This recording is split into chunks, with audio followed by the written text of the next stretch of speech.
In today's news, we're going to cover some things that I never thought in a million years I would ever see coming, but it is now before us. First, we have Nancy Smirnoff Vodka Pelosi declaring something about Joe Biden being the most consequential president, which has a lot of implications.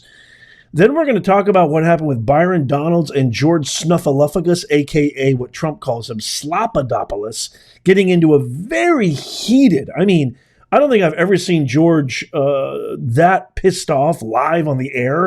I'm going to show you a clip of that. Stick around. But first, let's talk about what's happening in the UK. It is absolute civil unrest in the UK. And the funny thing is nobody is covering it. Now, I have plenty of video footage, but I cannot show it because it will get our channel flagged and probably get this video removed. But there is so much happening. If you go and follow me on X at Professor Nez, I'm at Professor Nez pretty much everywhere. We are seeing video after video of military-aged Islamic young men. Literally, it's like a horror story, parading the streets looking for native British citizens to basically mob and attack. It is a horror scene, and many people that I've been talking to, sources, I've been doing a lot of due diligence on this, research, qualitative and quantitative, have been telling me this is what we can expect in the U.S. What's happened with cackling Kamala and Biden over the last 3.5, 4 years is they have let everybody who's anybody into our country pour in a deluge of illegal migrants who are not families looking for a better life, for the promised land, for hope, for opportunity. No, military-aged men, not even from Mexico, from China, the Middle East, Africa, and including Venezuela and some dangerous territories. Thugs, cartel members, gang members. I don't have to even mention Lake and Riley. And by the way, just a quick side note, something that just came up on my radar. I went to Cackling Kamala's website. I could not find one. I dare you. Let me know in the comments if you can. Go search Kamala Harris for president online and go to her website, her official website. Tell me if you can find one single solitary policy, because I couldn't find literally one. How is it that we're literally less than 3 months away from the most consequential election of our lives, and somebody who's running for the Democratic nominee literally has zero policies to run on? And there's actual hope, there's an actual small chance she might actually win. Somebody make it make sense. This is what's happening in the UK right now. Governments open the borders, let in illegal aliens. Illegal aliens start committing violent crime, murders, rape, etc. in British communities. The government does nothing to stop the criminal illegals. British citizens then, and that's kind of what this photo entails, take matters into their own hands and attack the illegals because their government won't do anything. They won't do anything. And then to top it all off, the absurdity level at all new highs, the government declares British citizens that attack illegals as domestic terrorists and starts raiding their homes and arresting them for protecting their communities. My fellow Americans, if we are not careful, if we do not galvanize and mobilize and go out there and vote in droves, this will be coming soon to the United States. Now, let's talk about this. When I first came across this morning, I absolutely fell out of my chair. I literally spit coffee out of my mouth, and I wasn't even drinking any coffee. This is one of, I had to second guess it. I thought this was AI. I thought this was completely fake until I really had to dig deep and find out she actually said this. I'm at a loss of words. Listen to what the former House Speaker says, and then we'll talk about it. My goodness. In a good place to make whatever decision, the top of his game. Such a consequential president of the United States, a Mount Rushmore kind of president of the United States. Want to know what comes next. That he belongs up there on Mount Rushmore. Lincoln and Joe Biden. But you got Teddy Roosevelt up there, and he's wonderful. I don't say take him down, but you can add Biden. You can add Biden to Mount Rushmore?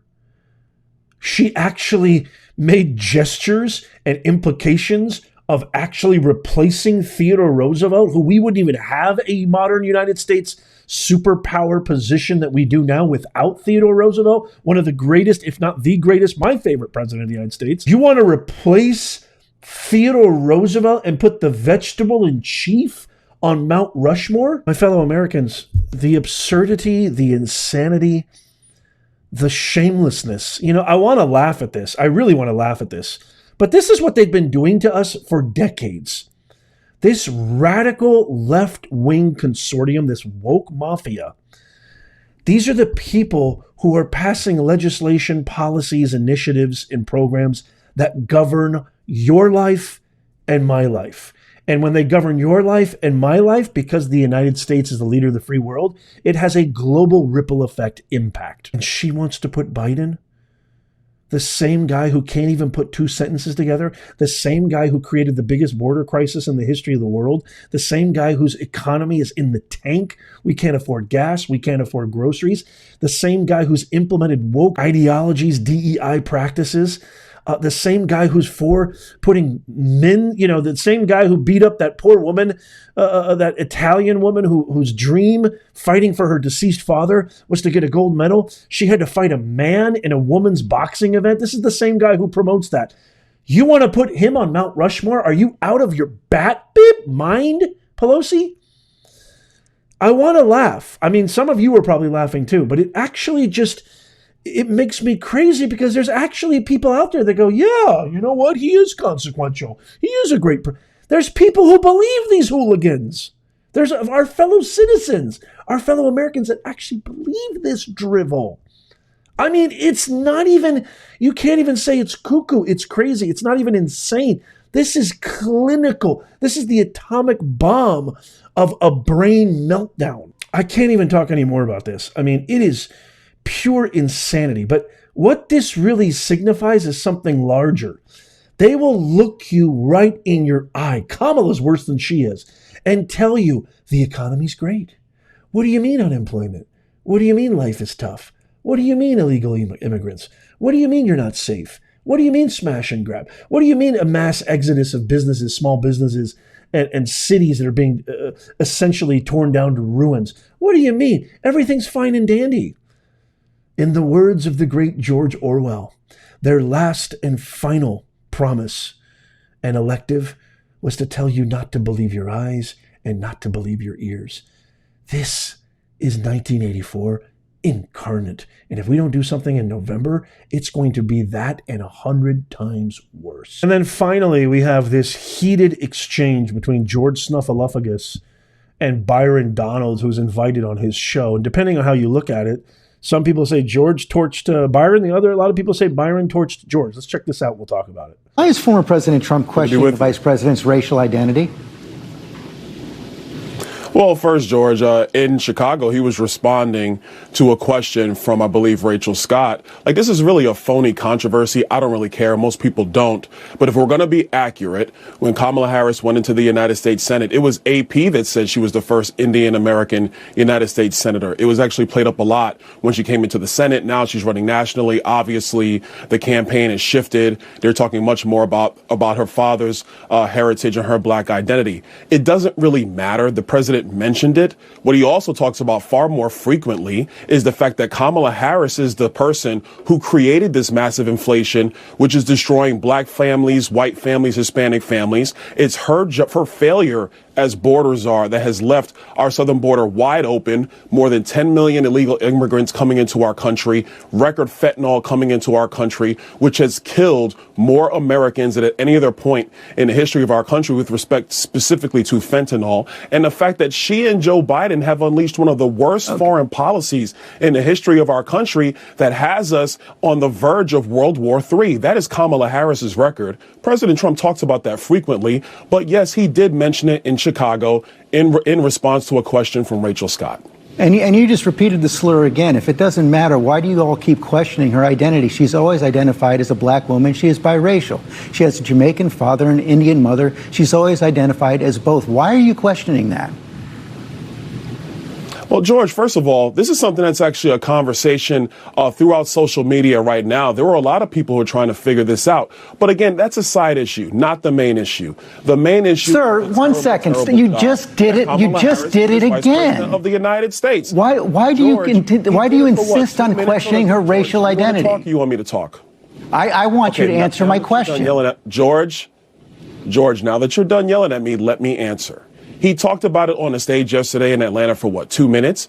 He spent more than 35, 40 minutes going after her record, talking about how radical of a senator that she was. She was the most liberal senator in the United States, in the United States Senate. That is a fact. He talked about the job that she did as vice president of the United States, a job, I will add, which has been a failure for the American people. I know you guys like to glom on to this that he talks about in jest or in a serious manner for about a minute or so, but what you do not cover is the litany of failures of Kamala Harris. That's what you're not covering, George. So questioning somebody's racial identity for a couple minutes is okay?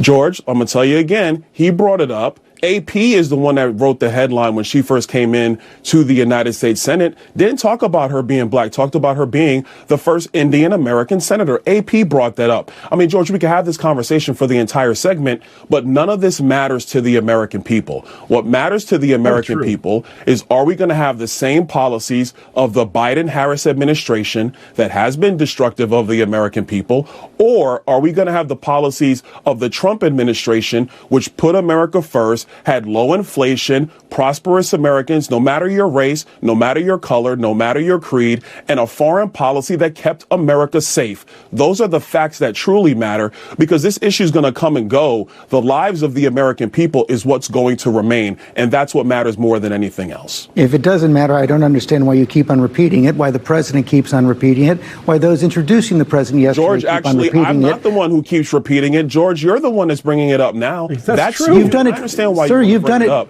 You've done it 3 because, times. Every single answer George, you gave me. Now let me finish, sir. George, every single answer you gave, you repeated the slur. Asked me, George. That's why I'm pushing back on you now. George, you asked me the question 3 times. I responded, but and every single time you repeat the slur. That is exactly my point. You simply can't say that it's wrong. George, so then what you're saying, and I want to get off this topic because this is not the only thing that's going on. But George, now you're saying that AP is the one that slurred Kamala Harris, because those are the facts. You can go to the internet and look at the clips, George, if you want to, or we can talk about this now. I prefer to talk about the future of our country, because the American people are struggling. The American people do need serious policy decisions to be made, and they need serious leadership on the world stage. Kamala Harris has not proven that she can do that. Donald J. Trump has proven that he can do that. AP did not say that Kamala Harris is not black. She is biracial. She is Indian. That's not true. She is black. You continue to repeat the fact she's Indian that American. you continue to repeat the slur. I don't understand why you and the president do it, but it's clear you're not going to say that it's wrong, and you've now established that for our audience. Trump also said at the convention that he would pardon January 6 rioters. Everybody look for themselves. Let's move on. I've already said that. Go ahead. Internet, everybody. Let's move on. There we go. So, you go on and repeat the slurs again. See what happens? Remember what I said earlier in the video? I said she doesn't have one single policy on her entire website. She hasn't sat down for one interview, one press conference, hasn't taken any questions since she committed that coup against vegetable-in-chief Biden, which Pelosi had a huge hand in, so did Obama. She didn't earn one vote, not one primary vote. She failed in her only task. She had one job for 4 years. She had one job. The President of the United States gave her one job to be the border czar, and she failed miserably. And now look at the giant corporate woke media engine that are completely behind her. Byron Donalds is just trying to literally say, I don't care. It doesn't matter if she's Indian, black, yellow, pink, purple. It doesn't matter.